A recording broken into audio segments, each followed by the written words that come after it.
Hello everyone and welcome to Foamy's Kitchen, where we like to cook up something unique and spontaneous. I have for you today the remaining box of Ikoria that I opened up not too long ago, but something interesting happened. I had everything calculated out to each episode was going to have 6 packs. There's supposed to be 18 packs, which is 3 episodes, but there's actually an extra pack that was in the box, so there's 19 packs that I have open to you. I'm going to open for you today. So let's go ahead and get that started.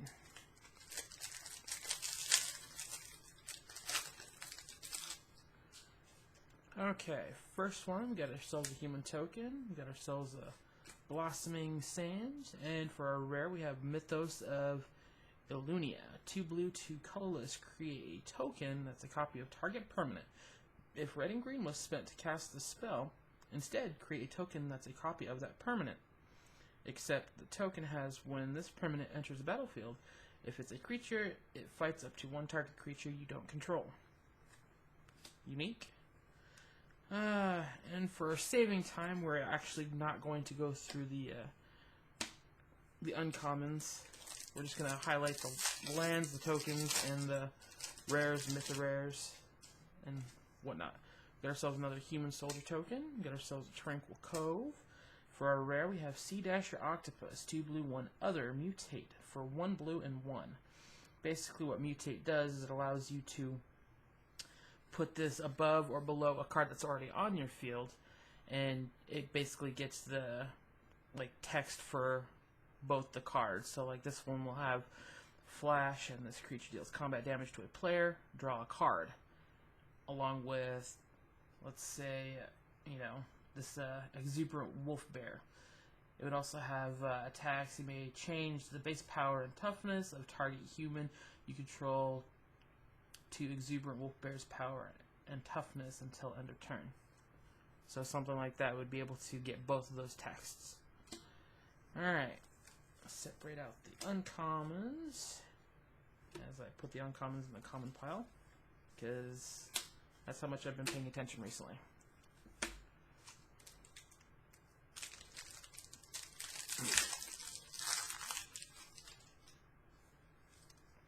Alright, we got ourselves a little bit of token production over there. We got a Dismal Backwater. Ooh, the Ozolith. 1 colorless, legendary artifact. Whenever the creature you control leaves the battlefield, if it had counters on it, put those counters on the Ozolith. Beginning of combat, on your turn, if the Ozolith has counters on it, you may move all counters from Ozolith onto target creature. Not bad if you're playing like a something that generates lots of counters, so like Hydras or anything that deals with +1/+1 counters on target permanent. That would be kind of interesting. Alright, we got ourselves another human soldier token. We got ourselves a forest. For our legendary, we have Everquill Phoenix, 2 red, 2 colorless. Mutate for 1 red, 3 other. Whenever this creature mutates, create a red artifact token named Feather with 1 colorless, sacrifice Feather. Return target Phoenix card from your graveyard to the battlefield tapped. That's not too bad. That's different.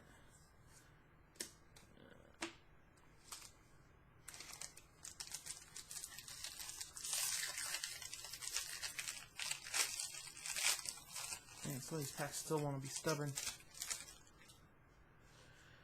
Alright, we got ourselves a Flying Shark token with a star for power and toughness, meaning it's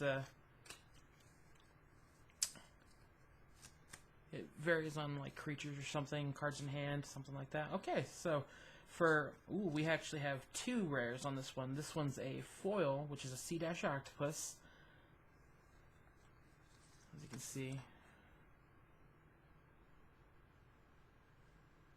if it'll focus, no? Focus, hocus pocus, let it focus? No? Okay. And then we have Mythos of Snapdax. 2 white, 2 colorless. Each player chooses an artifact, a creature, an enchantment, and a planeswalker from among the non-land permanents they control, then sacrifices the rest. If black and red was spent to cast a spell, you choose the permanents for each player instead. Not too bad. A little bit of a trollish card right there. Some ridiculous jankiness coming from that one. Okay, we got ourselves a Magic Arena card. Go ahead and toss that away. Got ourselves a Plains.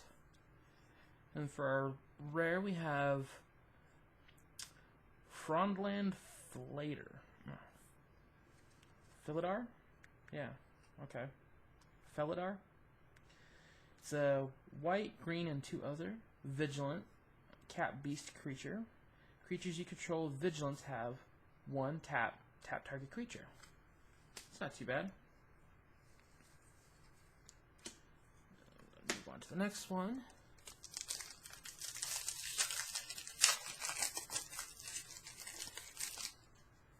Ourselves more tokens. A forest, and for our rare we have Whirlwind of Thought. A white, red, blue, and 1 colorless for an enchantment. Whenever you cast a non-creature spell, draw a card. That's actually not too bad.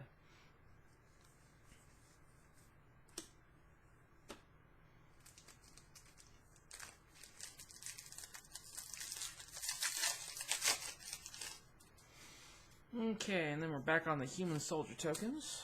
Got ourselves an island. And then for our rare, we have Dranith Magistrate. 1 white, 1 other.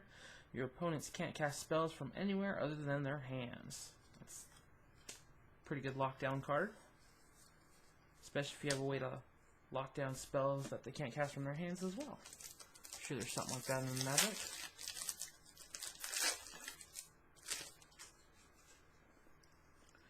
Alright, we got ourselves a Beast token. Got a Thornwood Fall. Got a foil card, Easy Prey. Uncommon. Looks kind of cool, I guess. Will it focus? Will it? No. Hocus Pocus will not focus? Okay. Set that right there. And then for a rare, we have Cub Warden. 1 white, 3 colorless. Mutate. Costs 2 white, 2 other. Lifelink. Whenever this creature mutates, create 2 1/1 white cat creature tokens with lifelink. It's kind of adorable. Alright.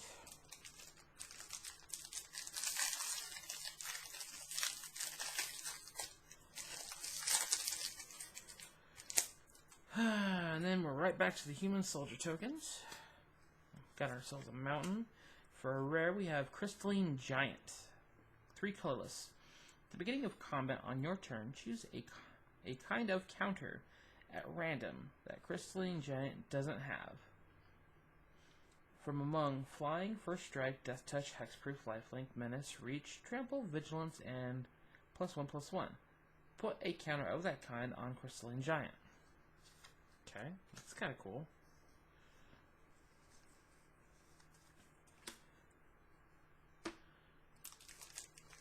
Really not half bad for a 3/3.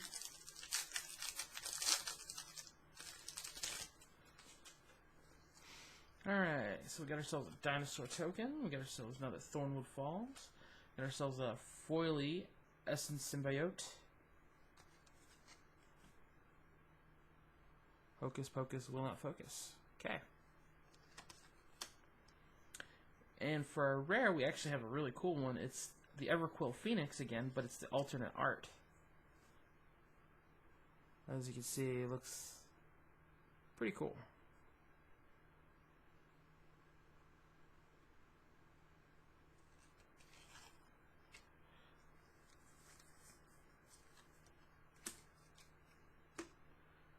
Okay, next pack.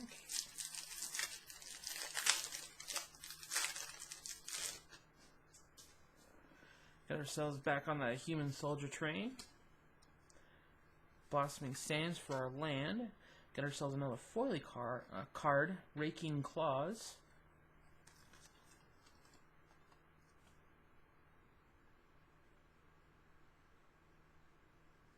Kind of cool. And then for our rare, we have Mythos of Brokos. 2 green, 2 other. If blue and black was spent to cast a spell, search your library for a card. Put that card into your graveyard, then shuffle your library. Return up to 2 permanent cards from your graveyard to your hand. It's not too bad.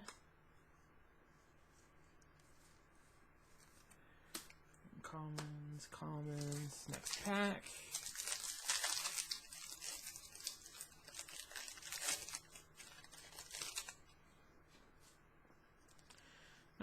Dinosaur token.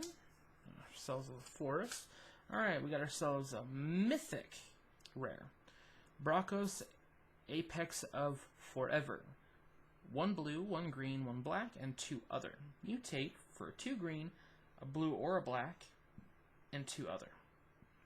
Trample. You may cast Bracos, Apex of Forever, from your graveyard using its mutate ability. It's kind of cool. Gives you a lot of replay value on that one. Alright, next one.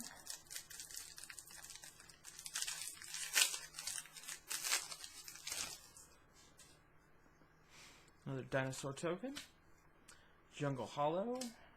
Oh, another mythic rare. This one's another alternate art.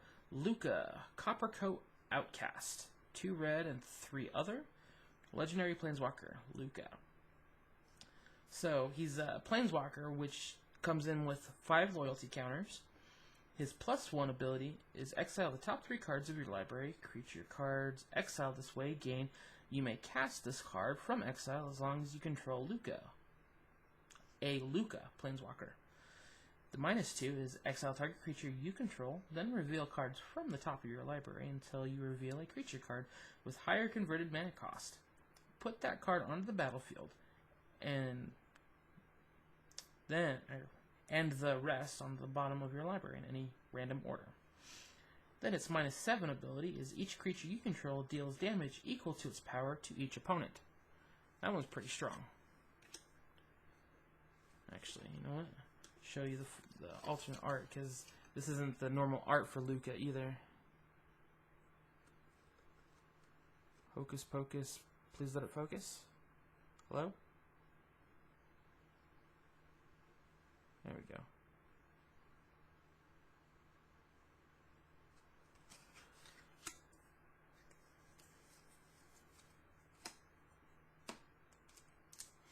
Alright, next. There's another pack that I want to open. Magic Arena. We got ourselves a Swamp. Got ourselves another foily card, Blazing Volley. Looks kind of cool. And then for our rare, we have Titan's Nest. A blue, 1 green, 1 black, and 1 other. It's an enchantment. At the beginning of your upkeep, look at the top card of your library.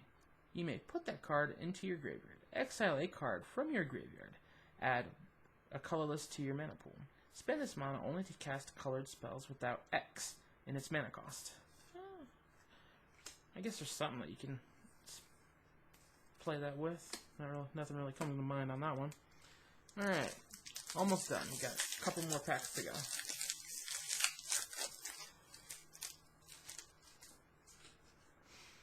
And back on the Human Soldier tokens. Scoured Barons.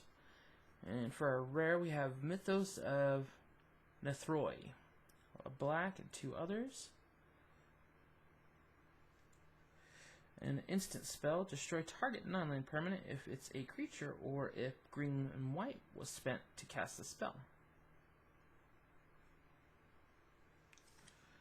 Not bad, not bad.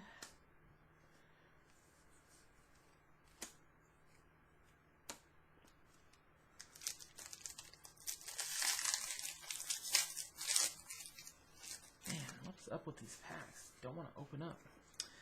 Another Human Soldier token. Bloodfell Caves. Alright. Gyruda, Doom of Depths. Either 2 blue or 2 black, or a combination of those 2 colors, and 4 other. Companion. Your starting deck contains only cards with even converted mana cost. When Gyruda enters the battlefield, each player puts the top 4 cards of their library into their graveyard. Put a creature card from among creature card with an even converted mana cost from among those cards onto the battlefield under your control. That's not too bad.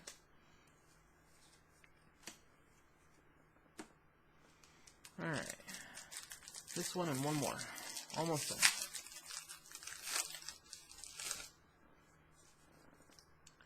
Another Human Soldier token. Tranquil Cove. Alright, we got a full art rare. Zagoth Triome. Land. It's a swamp, forest, and island.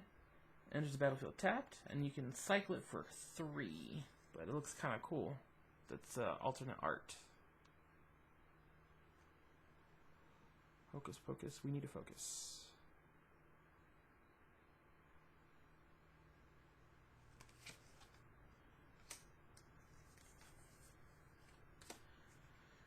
Alright, and last but not least, let's see if we get something good.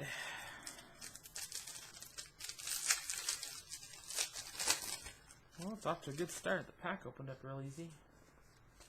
Get that out of here. Got ourselves a plane.